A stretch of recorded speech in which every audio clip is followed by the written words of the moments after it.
महारथी,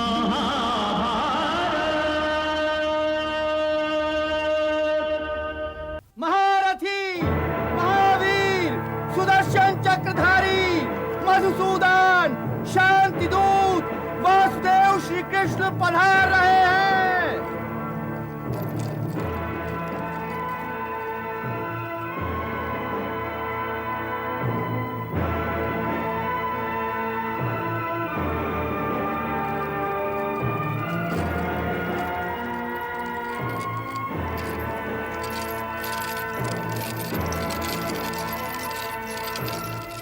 शांति दूत का प्रणाम स्वीकार कीजिए महाराज। हे वासुदेव, स्थान ग्रहण करके मेरी राज्यसभा का मान बढ़ाइए। स्थान ग्रहण कीजिए वासुदेव। प्रणाम पितामह।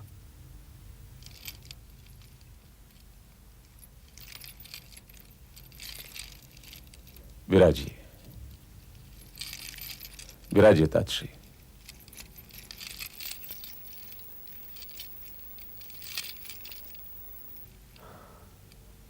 हे वासुदेव, अब ये बताइए कि आप मेरे अनुज पुत्रों की ओर से क्या प्रस्ताव लाए हैं। हे महाराज, गंगापुत्र भीष्म को प्रणाम करने के उपरांत मैं ये निवेदन करना चाहता हूं कि मैं किसी की ओर से कोई प्रस्ताव लेकर नहीं आया हूं। मैं तो स्वयं अपनी ओर से आया हूं और अपना ही प्रस्ताव लाया हूं, परंतु यह विश्वास अवश्य दिलाता हूं कि जो कुछ मैं स्वीकार कर लूंगा उसे स्वीकार करने में पांडव संकोच नहीं करेंगे। हे महाराज, आप तो स्वयं ज्ञानी हैं और जानते हैं कि शांति कोई प्रस्ताव नहीं जिस पर वाद विवाद चले। शांति एक आवश्यकता है। युद्ध में पराजय तो एक ही की होती है, किंतु दोनों ही ओर से लड़ने वाले योद्धा वीरगति को प्राप्त होते हैं। इस राजसभा में गंगापुत्र भीष्म जैसे ज्ञानी और महात्मा उपस्थित हैं। कृप और द्रोण जैसे आचार्य विराजमान हैं। योद्धाओं की जो भीड़ इस राजसभा में है वो आज कदाचित संसार की किसी और राजसभा में नहीं है, और इसीलिए इस राजसभा का दायित्व भी सबसे अधिक है। यदि युद्ध हुआ तो महात्माओं और योद्धाओं का यह जमघट निस्संदेह ही बिखर जाएगा महाराज, निस्संदेह ही बिखर जाएगा। हे महाराज, यदि ऐसा हुआ तो इतिहास उन सारे आंसुओं का उत्तरदायी आपको ठहराएगा जो इस महायुद्ध के उपरांत बहाए जाएंगे। हे नरेश, आप भरत के वंशज हैं। आपके पास धर्म की धरोहर है, मर्यादाओं का निक्षेप है, इतिहास की थाती है। आप न्यासधारी हैं, और आप जैसे न्यासधारी के होते न्यास का अपभंग नहीं होना चाहिए महाराज, न्यास का अपभंग नहीं होना चाहिए। और इसीलिए हे धर्म ध्वज रक्षक, मैं जो कहने जा रहा हूं उसे ध्यान से सुनिए। शांति कभी असंभव नहीं हो सकती, और इसीलिए कुरुवंश को शांति के मार्ग पर ले चलिए महाराज, शांति के मार्ग पर ले चलिए, कि इसी में भरतवंश, भारतवर्ष और सारे संसार की भलाई है। इतिहास गंधार नरेश शकुनी से यह नहीं पूछेगा कि इन्होंने द्यूत क्रीड़ा में कपट क्यों किया था, क्योंकि वो कपट आपकी सभा में हुआ था महाराज। इतिहास युवराज दुर्योधन से भी यह नहीं पूछेगा कि इन्होंने भरत कुल वधु को भरी सभा में क्यों घसीट बुलवाया। इतिहास ये भी आप ही से पूछेगा महाराज, क्योंकि दुर्योधन आपके युवराज हैं। इतिहास दुशासन से भी यह नहीं पूछेगा कि इन्होंने दुर्योधन के कहने पर भरत कुल वधु द्रौपदी का वस्त्र हरण करने की असभ्यता क्यों दिखाई। इतिहास इसके लिए भी आप ही को दोषी, आप ही को उत्तरदायी ठहराएगा महाराज, आप ही को उत्तरदायी ठहराएगा। इसलिए यह जान लीजिए कि शांति का कोई विकल्प नहीं है। युद्ध तो कदाचित कोई नहीं चाहता केशव। यदि कोई युद्ध नहीं चाहता पितामह, तो फिर यह कदाचित क्यों? कदाचित ये तो आप भी जानते हैं पितामह, और मैं भी, कि युद्ध चाहने वाले इधर भी हैं और उधर भी। इसलिए आज कदाचित जैसे शब्दों को इस राज्यसभा से निकाल दीजिए पितामह, क्योंकि कदाचित जैसे शब्दों की छाया में शांति की बात नहीं हो सकती।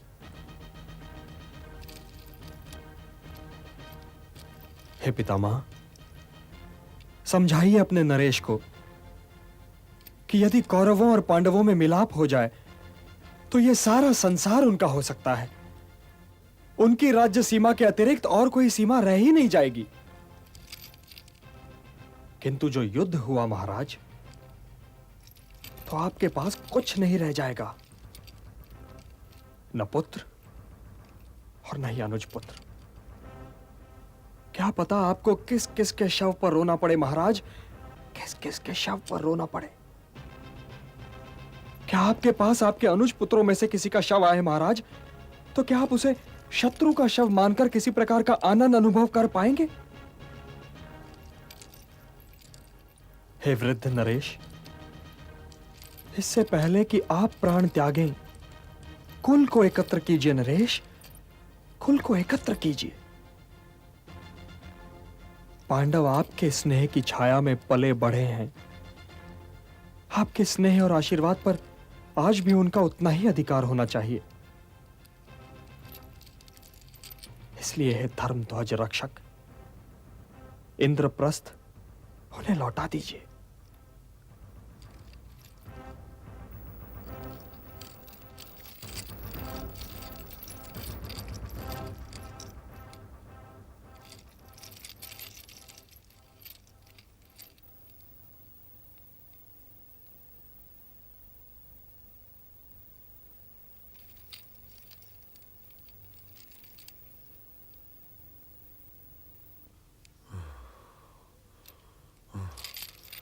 वासुदेव, मुझे यह शांति प्रस्ताव स्वीकार नहीं है।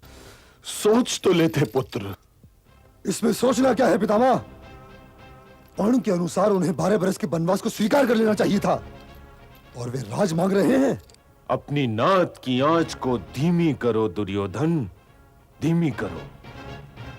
जैसे कुल्हाड़ी वृक्ष को काटकर गिरा देती है, वैसे ही व्यक्ति का कपट कुल्हाड़ी बनकर स्वयं उसे काट डालता है। और ये भी देखो वत्स, वासुदेव मित्र की भाषा बोल रहे हैं, और मित्र की भाषा ये कह रही थी कि मैं अपना आधा राज उन्हें दे दूं। यदि ये मित्रता है तो मुझे शत्रुता की परिभाषा समझाइए पितामह। शत्रु वो है युवराज जो किसी योद्धा को किसी अनुचित युद्ध के लिए भड़काए। जो कुछ भी वासुदेव ने कहा वही धर्म है। इंद्रप्रस्थ तो मैं कभी नहीं दूंगा कुलगुरु।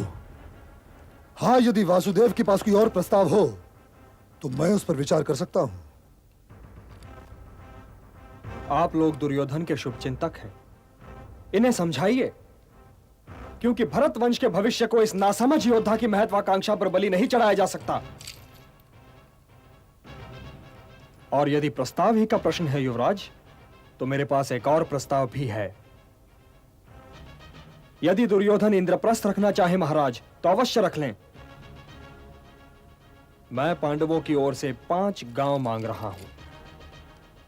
अविस्थल, वरकास्थल, मकांदी, वारणावत और एक और कोई गांव।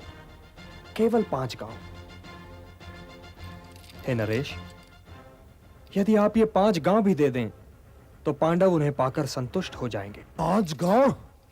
और वो भी उन पांडवों को? मैं उन पांडवों को सुई की नोक जितनी भूमि भी नहीं दूंगा।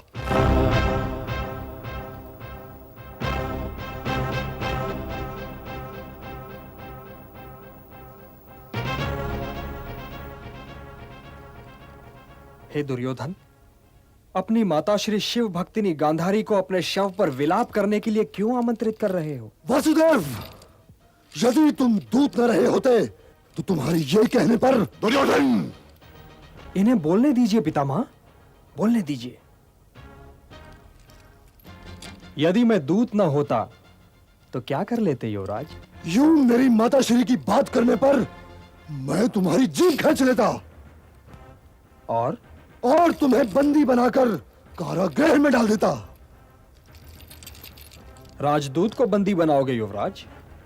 उस अतिथि को बंदी बनाओगे जिसके स्वागत के लिए कुरुश्रेष्ठ गंगापुत्र भीष्म और आचार्य श्रेष्ठ द्रोण और कृप गए थे? हे अहंकारी दुर्योधन, यदि हमें बंदी बना सकते हो तो अवश्य प्रयत्न करके देख लो।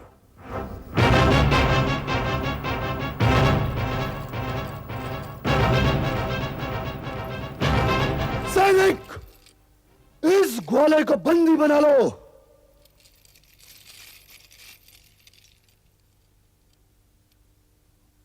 अरे मूर्ख, क्या कर रहा है?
विश्व रूप दिखला रहे विश्वंभर भगवान,